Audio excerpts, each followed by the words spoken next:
আপনার সন্তানকে যদি আপনি কোরআনের শিক্ষায় শিক্ষিত করতে পারেন, আপনি নিজে তো কোরআন শিখতে পারেন নাই, একবার ভেবে দেখুন, আপনি যদি আপনার সন্তানের ওসিলায় জান্নাতে যাইতে পারেন, তাহলে কত বড় একটা ভাগ্য আপনার। আপনার জীবন তো শেষ পথে, আপনার সন্তানদেরকে অন্তত কোরআন শিক্ষা করান।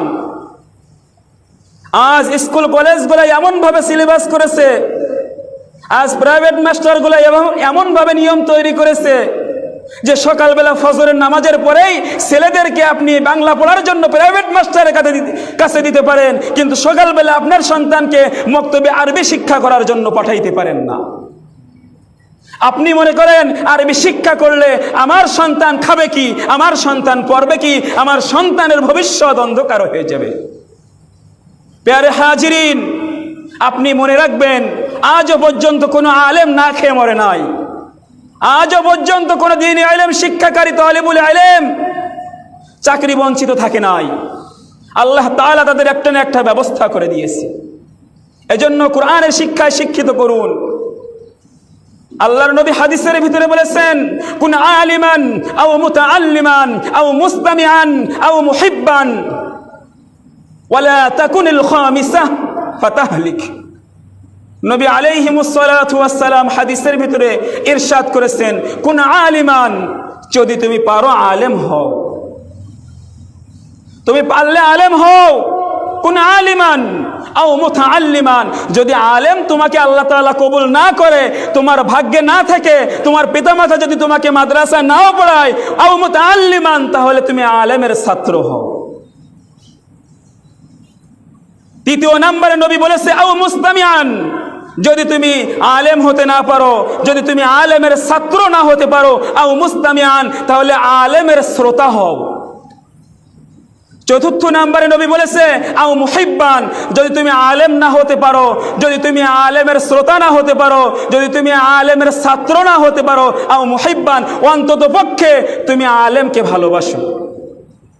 কারণ নবী আলাইহিমুস সালাতু ওয়াস সালাম অপর একটি হাদিসের ভিতরে বলেছেন, আল মারউ মা মান আহাব্বা, দুনিয়াতে তুমি যার সাথে মোহাব্বত রাখবে, তোমার হাসর, তোমার কিয়ামত, তোমার ফুলসিরাত, কিয়ামতের হিসাব নিকাশ সব কিছুই রব্বুল আলামিন ওই আলেমের সাথেই করবে। সুবহানাল্লাহ বললেন না? যদি তুমি দুনিয়ায় আলেমের সাথে বন্ধুত্ব করো, ওই আলেম তোমাকে না নিয়ে জান্নাতে যাবে না।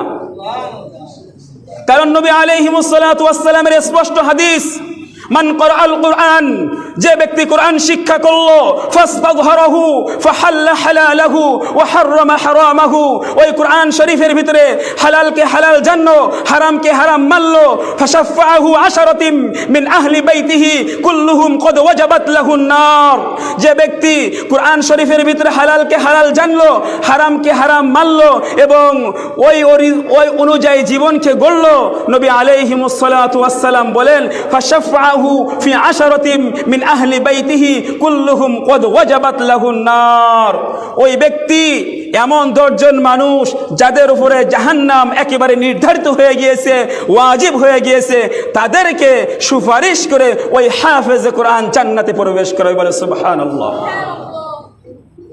সম্মানিত মুআজ্জাজ মুহতারাম হাজিরিন, আপনি আলেমকে ভালোবাসা তো দূরে থাক, আলেমকে দেখলেই আপনার চুলকানি শুরু হয়ে যায়। অথচ একজন আলেম যদি জান্নাতে যায়, তাহলে আপনি আপনার জন্য যদি ওই আলেম সুপারিশ করে, আপনার জন্য জাহান্নাম ওয়াজিব হয়ে গিয়েছে, আলেমের সুপারিশের কারণে আপনি জান্নাতি হয়ে যাবেন। এজন্য আপনাদেরকে বলবো, যারা এখনো কোরআন শরীফ শিক্ষা করতে পারেন নাই, কোরআন শরীফ শিক্ষা করার চেষ্টা করুন। আর আপনার সন্তানদেরকে কোরআনের হাফেজ বানান, কোরআনের আলেম বানান। কারণ ওই সন্তান যদি কোরআনের হাফেজ হইতে পারে, আলেম হইতে পারে, আর তার উপর আমল করতে পারে, তাহলে ওই সন্তান আপনাকে জান্নাতে নিয়ে যাবে।